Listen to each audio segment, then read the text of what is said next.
Ci sono delle prassi, soprattutto per quanto riguarda la gestione dei servizi attraverso il sistema del nero, che sono preoccupanti e sui quali si può e si deve intervenire.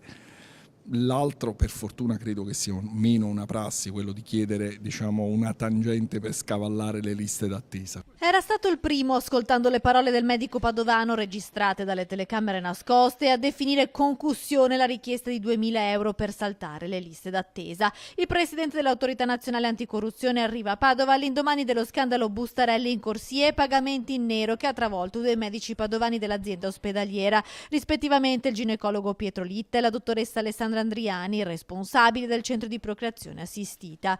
Se il nero purtroppo sembra essere un fenomeno diffuso in ambito sanitario, episodi come quello che riguardano il luminare della ginecologia Pietro Litta sembrano essere più isolati per Cantone, tuttavia devono essere perseguiti ed evitati soprattutto in una regione virtuosa come il Veneto. Sono temi su cui una regione in cui funziona bene la sanità, perché va detto con chiarezza senza fare, diciamo, attività tartufesche, funziona bene la sanità, ha l'obbligo di prendere in considerazione queste idee, perché poi sono un neo rispetto a un sistema invece che può essere considerato un modello per molti aspetti. Cantone, ospite dell'Università di Padova, è intervenuto in un convegno organizzato dagli Atenei Veneti sulla trasparenza e legalità negli appalti. Con lui il rettore del Bo, Rosario Rizzuto, che proprio ieri ha avviato un'indagine disciplinare nei confronti dei 2 medici. Ma se dovessero essere confermati sono intollerabili perché incompatibili con i valori di questa università. Oltretutto, come discutevamo all'inizio, rischia di